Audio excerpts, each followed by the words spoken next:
जरा सोचो तुम एक प्लेन में बैठो लेकिन वहाँ सारे पैसेंजर्स खूनी निकले जो तुम्हारी जान के पीछे पड़ जाएं। कुछ ऐसा ही होता है हमारी आज की कहानी में। कहानी की शुरुआत में हम एरन नाम के एक आदमी को देखते हैं जो कि बहुत परेशान और जल्दबाजी में लग रहा था। एरन जैसे ही अपने डिपार्टमेंट में पहुंचा तो उसने स्टाफ को जल्द से जल्द वीडियो चलाने को कहा। तभी उसने देखा कि एक फैक्ट्री में एक बहुत बड़ा बम धमाका हुआ है। फिर एरन ने इस बारे में रिसर्च की तो पता चला कि इसके पीछे घोस्ट का हाथ है। घोस्ट एक हैकर था जिसका असली नाम किसी को नहीं पता। जब एरन और उसके साथियों ने सीसीटीवी फुटेज को चेक किया तो उन्हें समझ आया कि घोस्ट बहुत ही ज्यादा शातिर और मास्टरमाइंड है, क्योंकि किसी भी वीडियो में उसकी शक्ल साफ नहीं थी। अब हालात बहुत बदतर हो चुके थे। एरन गुस्से में कहने लगा कि ये सब कैथरीन के यहाँ पहुँचने से पहले खत्म हो जाना चाहिए। उसे इस बारे में भनक भी नहीं लगनी चाहिए। कैथरीन ने ऑफिस पहुँचते ही सबसे पहले एरन से इस केस की अपडेट मांगी और कैथरीन को पता लग गया कि घोस्ट बैंकॉक में है। फैक्ट्री में हुए बम ब्लास्ट में कैथरीन की टीम के कई लोग मरे थे। वो इस बात से बहुत गुस्से में थी। उसने पूछा कि हमारी कौन सी टीम बैंकॉक के सबसे नजदीक है। एरन ने उसे बताया कि सिंगापुर में एक टीम है मगर उन्हें बैंकॉक पहुंचने में शायद टाइम लग जाए। कैथरीन के दिमाग में आया कि घोस्ट भी जाता तो इधर उधर फ्लाइट से ही होगा और अब वो उसे किसी भी हाल में पकड़ना चाहती थी। उसके पास सिर्फ 1 घंटा था। सब लोग अपना दिमाग लगाने लगे। तभी कैथरीन ने कहा कि हमारे पास कोई ऑप्शन नहीं है। अब इस काम को एक ही इंसान कर सकता है और किस्मत से वो अभी बैंकॉक में ही है। फिर कहानी सीधा बैंकॉक में चली गई जहां एक बच्चा धीरे धीरे ऑटो रिक्शा की तरफ बढ़ रहा था जिसमें एक आदमी लेटा हुआ अपनी नींद पूरी कर रहा है। बच्चे ने चुपके से उसका सामान चुराने की कोशिश की लेकिन तभी वो आदमी उठ गया। उस आदमी का नाम है लूकस। लूकस ने उस बच्चे को भगा दिया और खुद सिगरेट पीता हुआ एक बार में चला गया। बारटेंडर ने उससे पूछा कि क्या आप कॉफी पियेंगे, मैं अभी लाती हूँ। मगर लूकस सिर्फ शराब पीता था, वो भी मुफ्त की। लूकस ने उस औरत से कहा कि मेरे शरीर के सारे अंग बिल्कुल सही हैं। जब मैं मर जाऊं तो बेचकर सारे पैसे वसूल लेना। बातचीत के दौरान लूकस का फोन बजा और वो ऐसे डर गया मानो किसी भूत को देख लिया हो। वो फोन कैथरीन का था मगर लूकस ने कॉल कट कर दिया। लेकिन कैथरीन भी बेशर्मों की तरह एक के बाद एक कॉल मिलाती रही लेकिन लूकस भी फटाक से उसका फोन काट देता। तभी बार के टेलीफोन की घंटी बजने लगी। लूकस ने बारटेंडर से कहा कि फोन मत उठाओ लेकिन उसने उठा लिया। कैथरीन लाइन पर थी और उसने सीधा सीधा कहा कि मेरी जल्दी से लूकस से बात करवाओ। लूकस कॉल पर चिल्लाने लगा कि मुझसे क्यों बात करनी है तुझे, पागल औरत, मेरी जिंदगी बर्बाद कर दी तूने। मैं यहाँ बैंकॉक में छुप छुप के रह रहा हूँ लेकिन लोग आज भी मेरा पीछा करते हैं। लेकिन कैथरीन ने लूकस से कहा कि यही तुम्हारा इकलौता मौका है सब कुछ फिर से ठीक करने का। मेरी बात का यकीन करो, मैं सब कुछ ठीक कर दूंगी। उसी वक्त कुछ गुंडे लूकस को मारने बार में आ गए मगर लूकस को मारना इतना आसान नहीं था। लूकस ने जल्दी से सभी गुंडों को धूल चटाई और वहां से निकल गया। बाहर आते ही उसने कैथरीन को कॉल किया और पूछने लगा कि मुझे करना क्या होगा। कैथरीन ने सीधा कहा कि घोस्ट नाम के एक हैकर को पकड़ना है। उसकी फ्लाइट जल्द ही बैंकॉक में बोर्ड होने वाली है, तुम्हें उसे पकड़ के मेरे पास लाना है। इस पर लूकस ने पूछा कि बदले में मुझे क्या मिलेगा। कैथरीन ने कहा सब कुछ, तुम अपनी पुरानी जिंदगी फिर से जी सकोगे, यूं लोगों से भागते नहीं रहना पड़ेगा। लूकस ने गुस्से में कहा कि तुम्हें क्या लगता है मैं इतनी आसानी से तुम्हारे ऊपर भरोसा कर लूंगा। इतने में दोबारा से गुंडे वहां गए। लूकस सोच में पड़ गया कि आखिर मैं कब तक बैंकॉक में छुपा रहूंगा। फिर उसने कैथरीन को दोबारा कॉल किया और कहा कि मुझे प्लान अच्छे से समझाओ। कैथरीन उसे समझाने लगी कि जल्दी से एयरपोर्ट जाओ अपना पासपोर्ट लेकर, तुम्हें उसी फ्लाइट में बैठना होगा जिसमें वो हैकर मौजूद है। लूकस उसकी बात मानकर टैक्सी में बैठा और एयरपोर्ट की तरफ निकल पड़ा। एयरपोर्ट पहुंचने से पहले उसने टैक्सी ड्राइवर की टी शर्ट ले ली जिसके बाद वो एयरपोर्ट में एंटर हुआ। अंदर पहुंचते ही एक आदमी ने उसे पासपोर्ट और टिकट पकड़ा दी। उसे फिर से कैथरीन का कॉल आया और उसने बताया कि घोस्ट को गोली लगी है और डॉक्टर ने उसका ट्रीटमेंट किया है। तुम इस बात को ध्यान में रखना, इस बात से तुम्हें उसे पहचानने में मदद मिलेगी। इतनी जानकारी लूकस के लिए बहुत थी। फिर वो चुपचाप जाकर फ्लाइट में बैठ गया। ये फ्लाइट बैंकॉक से सीधा सैन फ्रांसिस्को जाने वाली है। लूकस बहुत खुश था कि इतने सालों में वो पहली बार अपने देश अमेरिका वापस जाने वाला है। तभी जो आदमी उसकी बगल में बैठा था वो लूकस से बातचीत करने लगा। उसका नाम कायान था। कायान ने लूकस को बताया कि वो एक फेमस कोरियोग्राफर है, यानी लोगों को नाचना सिखाता है। तुम्हें मेरे मूव्स देखने चाहिए, हर कोई मेरे ठुमके का दीवाना है। लूकस ये सब देखकर इरिटेट हो रहा था। दूसरी तरफ कैथरीन की टीम ने उसे बताया कि प्लेन में बैठे सभी लोग किलर्स हैं जो कि घोस्ट को मारने के लिए फ्लाइट में आए हैं, मगर किसी को नहीं पता कि घोस्ट दिखता कैसा है। ये बात सुनकर कैथरीन परेशान हो गई। कैथरीन ने फिर से पूछा कि तुम सच तो कह रही हो ना, जिसके बाद टीम ने हाँ में जवाब दिया। कैथरीन समझ गई कि अब कुछ बहुत बुरा होने वाला है। उसने अपने लोगों को जल्द से जल्द घोस्ट की शक्ल ढूंढने को कहा। तभी फ्लाइट में कायान ने लूकस को एक ड्रिंक ऑफर की,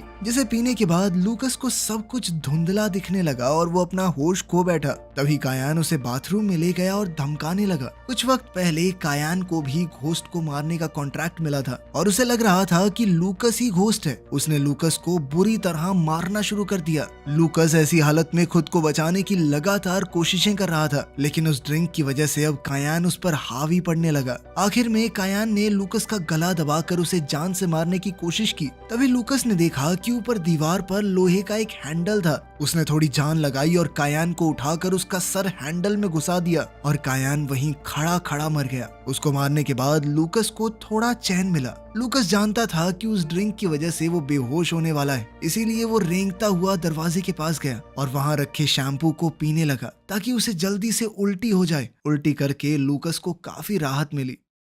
तभी वॉशरूम के दरवाजे के पास दो फ्लाइट अटेंडेंट आ गए। लड़की का नाम ईशा और लड़के का नाम रॉयस था। वो दोनों देखने आए थे कि सब ठीक तो है, क्योंकि वॉशरूम का दरवाजा काफी देर से बंद था। वो दोनों बार बार दरवाजा नॉक कर रहे थे, पर लूकस ने दरवाजा नहीं खोला। तभी वहाँ स्काई मार्शल आ गया और वो भी दरवाजे को पीटने लगा। आखिरकार लूकस ने दरवाजा खोल दिया और वो लोग पूछने लगे कि इतनी देर से तुम अंदर क्या कर रहे हो। लूकस कहने लगा कि मेरी तबीयत अचानक खराब हो गई, इसीलिए इतना टाइम लगा। मगर स्काई मार्शल को उसकी बात पर यकीन नहीं हुआ। उसने सोचा कि लूकस कुछ तो गड़बड़ कर रहा है, तो उसने अपनी बंदूक निकाली और लूकस पर तान दी, लेकिन लूकस ने पलक झपकते ही बंदूक छीन ली। ये देखकर अटेंडेंट का मुंह खुला का खुला रह गया। उन लोगों को कायान की बॉडी नहीं मिली क्योंकि लूकस ने उसे वॉशरूम में छुपा दिया था। दोनों अटेंडेंट बहुत डरे हुए थे। तब लूकस ने उन्हें बताया कि मैं एक FBI एजेंट हूँ। मैं यहाँ एक क्रिमिनल को पकड़ने आया हूँ जो इस वक्त इस फ्लाइट में मौजूद है। तुम लोगों को मेरी मदद करनी चाहिए। ईशा ने पूछा कि आदमी कौन है, वो दिखता कैसा है, हमें बताओ, हम तुम्हारी मदद जरूर करेंगे।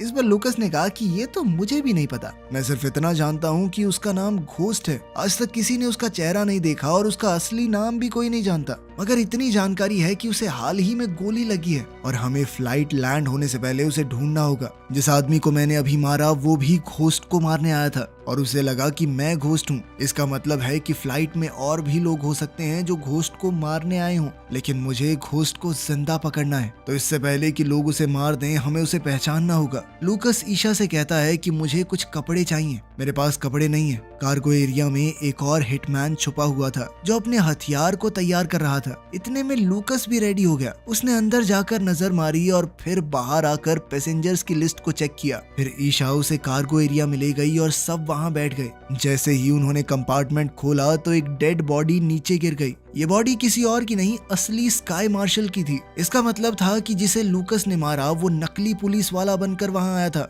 लूकस कुछ सोचते हुए नीचे बैठ गया। तभी उसने देखा कि ईशा को डर के मारे पसीना आने लगा है। लूकस बहुत समय से इस बिजनेस में था, उसे पता था कि ये पसीना अलग है। ऐसा पसीना तभी आता है जब आप घायल हो। लूकस ने कहा कि मुझ पर बहुत बार लोगों ने हमला किया है, यहाँ तक कि गोलियां और चाकू भी मारे हैं। इसका मतलब तुम भी घायल हो, तुम्हें गोली मारी गई है ना। लूकस समझ गया कि ईशा ही घोस्ट है। सबको लग रहा था कि इतना बड़ा हैकर एक लौंडा ही होगा, लेकिन वो तो लड़की निकली। ईशा ने इस बात को मानने से इनकार कर दिया। ईशा ने कहा कि नहीं, मुझे कोई गोली नहीं लगी, पागल हो क्या आप। कार्गो डिपार्टमेंट में छुपा हुआ हिटमैन उनकी सारी बातें सुन रहा था। उसने अचानक से ईशा पर हमला करना चाहा, मगर ईशा ने एक ही झटके में उसे मौत के घाट उतार दिया। इस बात से तो क्लियर ही हो गया कि ईशा ही घोस्ट है। ईशा को लूकस पर भरोसा नहीं था कि वो सिर्फ उसे पकड़ना चाहता है, मारना नहीं। लेकिन लूकस ने कहा कि मुझ पर भरोसा नहीं करोगी तो करोगी क्या। इस प्लेन में मौजूद हर एक इंसान मुझे लगता है तुम्हें मारने ही आया है और सिर्फ मैं हूँ जो तुम्हें बचाना चाहता हूँ।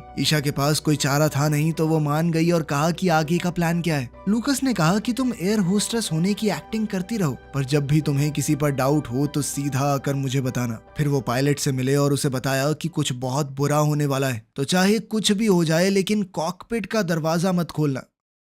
एक पैसेंजर ने ईशा से कॉफी मांगी। ईशा ने कॉफी दे दी और फिर वापस अपनी जगह पर आ गई। उधर लूकस फर्स्ट क्लास में घुस गया ये देखने के लिए कि किस किस टाइप के किलर वहां आए हैं। उसी वक्त एक लड़की ने लूकस पर अचानक से हमला कर दिया और उन दोनों में फाइट शुरू हो गई। वो लड़की बहुत बेहतरीन फाइटर थी। लूकस जीतने की पूरी कोशिश कर रहा था मगर लड़की को हराना नामुमकिन सा लग रहा था। जब लड़की ने मास्क हटाया तो लूकस समझ गया कि ये ट्रैड गैंग की मेंबर है जो कि एशिया का सबसे बड़ा गैंगस्टर ग्रुप था। तभी लूकस की नजर कांच के टूटे हुए ग्लास पर पड़ी। उसने ग्लास उठाया और लड़की की आंख में घुसा दिया जिससे लड़की को कुछ भी दिखना बंद हो गया। लेकिन वो किलर फिर भी हार नहीं मान रही थी। जिसके बाद लूकस ने वो ग्लास उसके सर में घुसाकर लड़की को मार डाला। मगर बात यहाँ खत्म नहीं हुई। प्लेन ट्रैड गैंग के मेंबर्स से भरा हुआ था और सब ने अब लूकस पर हमला बोल दिया। वहीं दूसरी तरफ जिसे ईशा ने कॉफी दी वो इंसान जानता था कि ईशा ही घोस्ट है। इससे पहले कि वो ईशा पर हमला करता उसका गला बेहद दर्द करने लगा क्योंकि ईशा ने उसकी कॉफी में जहर मिला दिया था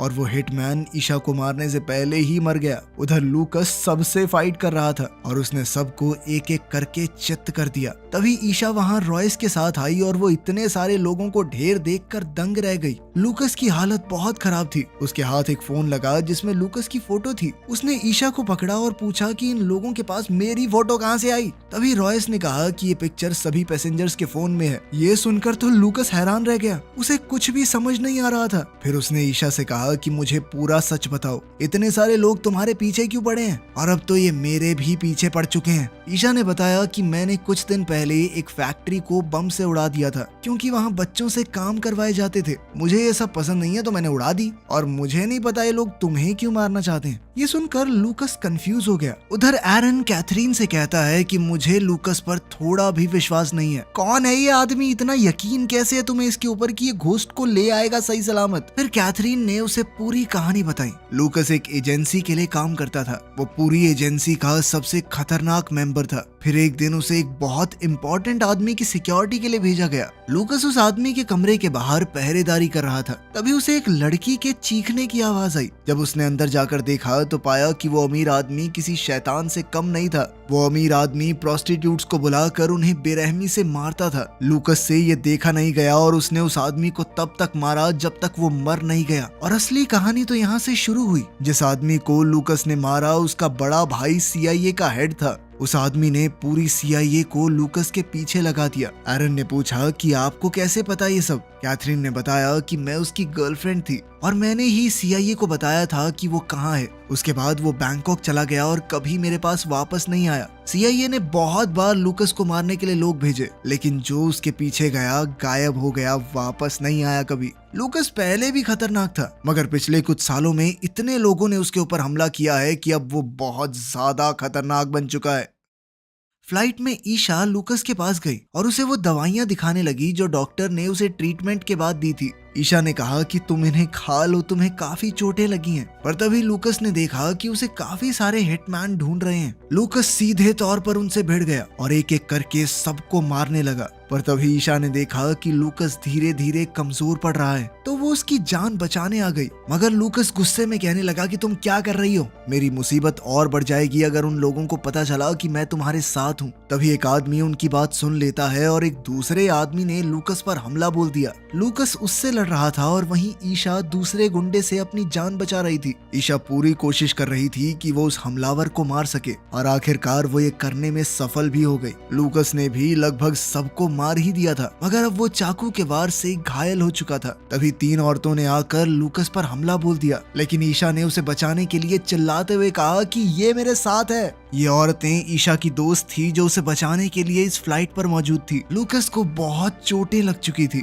वो उसका इलाज करने के लिए उसे नीचे की तरफ ले गए और इधर कैथरीन को ईशा की शक्ल पता लग गई। वो समझ गई कि यही लड़की घोस्ट है। तभी एरन फोन पे बात करता हुआ बाहर चला गया। लूकस ईशा से उसकी कहानी पूछने लगा तो ईशा ने बताया कि मैं इंडिया से हूँ। मैं एक अनाथ हूँ और अनाथ बच्चे अक्सर किडनैप हो जाते हैं क्योंकि उनका ध्यान रखने वाला कोई नहीं होता ना। वो किडनैपर लड़कियों से नौकरों की तरह काम करवाते थे और बाद में उन्हें कहीं बेच देते थे। लेकिन मेरा दिमाग बहुत तेज था इसलिए सब सोचते थे कि मुझे बेचने से ज्यादा अच्छा है कि मेरे दिमाग का इस्तेमाल करके पैसे कमाए जाएं। मुझे हैकिंग आती थी तो उन्हें मैं काफी जगह से बचाने लगी। मैं धीरे धीरे समझदार होती जा रही थी और जब थोड़ी बड़ी हुई तो उन लोगों को छोड़कर भाग गई। फिर अगले 10 साल मैंने एक डिवाइस पर काम किया। मैंने दुनिया का सबसे खतरनाक डिवाइस बनाया जिसकी मदद से आप किसी भी सिस्टम को 30 सेकंड में हैक कर सकते हो। वही काम बाकी हैकर्स को करने में सालों लग जाते थे, लेकिन जल्द ही सबको इस बात का पता लग गया और सब मेरे पीछे पड़ गए। इन लोगों को मैं नहीं बल्कि वो डिवाइस चाहिए। मुझे डर है कि अगर ये डिवाइस किसी गलत हाथ में चला गया तो इससे ज्यादा खतरनाक और कुछ भी नहीं हो सकता। फिर हम देखते हैं कि कैथरीन एरन के पास आई और कहा कि तुम मुझसे क्या छुपा रहे हो, मुझे अभी सब कुछ बताओ। फिर एरन उसे सब कुछ सच बताने लगा कि मेरे लोग भी घोस्ट के पीछे पड़े हैं। उसके पास एक बहुत स्पेशल डिवाइस है जिसके लिए लोग मुंह मांगी कीमत देने को तैयार हैं। जैसे ही मुझे पता चला कि घोस्ट उस प्लेन में है तो मैंने उसके ऊपर इनाम रख दिया और सभी किलर्स को प्लेन में पहुंचा दिया। मुझे तो बाद में पता चला कि आपने भी अपने एजेंट को प्लेन में भेजा है, तो मैंने सबसे पहले लूकस की फोटो सभी किलर्स को भेज दी ताकि वो पहले लूकस को मार दें और फिर घोस्ट को। मुझे यकीन है कि अब तक वो लोग लूकस को मार चुके होंगे और जल्द ही घोस्ट को भी मार देंगे। आखिर में वो सभी किलर्स पैसों के लिए आपस में लड़ेंगे और जब तक प्लेन लैंड होगा कोई नहीं बचेगा, सब लोग मर जाएंगे। वो डिवाइस मेरा, मैं आपको उसमें से एक छोटा सा शेयर दे सकता हूँ, जिसके लिए कैथरीन मान गई। प्लेन में ईशा को पता चला कि उसकी फोटो ऊपर बैठे सभी किलर्स तक पहुंच गई है। इसका मतलब लड़ाई अब और भी खतरनाक होने वाली है। लूकस ने कहा कि मुझे वो दवाई दो और दवाई पीते ही उसके शरीर में बदलाव आने शुरू हो गए। वो ऐसा बिहेव करने लगा मानो नशे में धुत हो। जब उसने बोतल का लेबल हटाया तो पता चला कि ये एड्रेनलिन नहीं बल्कि टॉड वेनम है, जिस वजह से उसका दिमाग बहुत ज्यादा हाइपर हो गया था। उसे बहुत ज्यादा एनर्जी महसूस हो रही थी। वो नशे में ही सबके साथ ऊपर चला गया। अब तीनों लड़कियों ने किलर्स पर हमला कर दिया और एक एक करके सबको मारना शुरू कर दिया। जब भी लूकस किसी पर हमला करने जाता तो उसे अजीब अजीब चीजें महसूस होने लगती। उसका दिमाग उसे अजीबोगरीब चीजें दिखाने लगता। वो इसी हालत में लोगों को इस दुनिया से मुक्ति दे रहा था। फिर 3 लड़कियों में से एक लड़की गोली लगने की वजह से मारी गई और एक गोली प्लेन की दीवार को चीरते हुए चली गई, जिससे प्लेन में एक बड़ा छेद हो गया। सभी पैसेंजर्स एक एक करके नीचे गिरने लगे। इसी दौरान 2 किलर्स कॉकपिट में पहुंच गए और उन्होंने दोनों पायलट्स को जान से मार दिया। अब हालात बहुत ज्यादा खराब हो चुके थे। तभी ईशा की नजर चेन सॉ पर पड़ी और उसने एक चेन सॉ लूकस को दे दिया। अब लूकस ने लोगों को गाजर मूली की तरह काटना शुरू कर दिया। तभी एक आदमी ने ईशा पर गोली चला दी, लेकिन एक लड़की ने सामने से आकर ईशा की जान बचाई। लूकस अब रुकने वाला नहीं था, उसने सबको मार दिया और कॉकपिट में गया। नीचे जमीन पर कैथरीन और एरन प्लेन का वेट कर रहे थे, लेकिन वो हवाई जहाज लैंड हुआ ही नहीं क्योंकि वो जहाज पूरी तरह बर्बाद हो चुका था। दोनों पायलट मर चुके थे। ये जानकर कैथरीन गुस्से से पागल हो गई और उसने एरन को गोली मार दी। दूसरी ओर ईशा और लूकस कॉकपिट में थे। ईशा प्लेन को लैंड करने की कोशिश कर रही थी और आखिरकार प्लेन धीरे धीरे लैंड होने लगा। तभी कैथरीन ने लूकस को फोन करके पूछा कि ईशा और उस डिवाइस का क्या हुआ, मगर लूकस ने कहा कि मैं तुम्हारी एक भी बात नहीं सुनूंगा और ना ही कोई मदद करने वाला हूँ। मैंने आज तक तुझसे घटिया औरत नहीं देखी जो सिर्फ अपना फायदा देखती है। ईशा ने लूकस का अपनी जान बचाने के लिए शुक्रिया अदा किया। लूकस ने कहा कि तुमने भी मेरी जान तो बचाई ही है, साथ ही मुझे जीने का एक मकसद भी दिया है। अब तक मैं बेसिर पैर की जिंदगी जी रहा था। जल्द ही ईशा ने जहाज को मोड़ दिया और देखा कि लूकस बेहोश हो चुका है। जब लूकस की आंखें खुली तो वो हॉस्पिटल में था जहां उसका इलाज चल रहा था, लेकिन तभी वहां अचानक हमला हो गया। हर तरफ से गोलियों की बरसात होने लगी और पूरा हॉस्पिटल गोलियों से छल्ली हो गया। लूकस बाहर आया तो ईशा उसकी तरफ भागते हुए आई और कहा कि लड़ाई अभी खत्म नहीं हुई है, ये लोग अभी भी हमें ढूंढ रहे हैं, हमें इस लड़ाई को जारी रखना होगा। इसी के साथ कहानी यहीं पर खत्म होती है। तुम सब्सक्राइब कर नहीं रहे हो, जल्दी से करवाओगे नहीं 1 मिलियन। मिलते हैं अगली वीडियो में।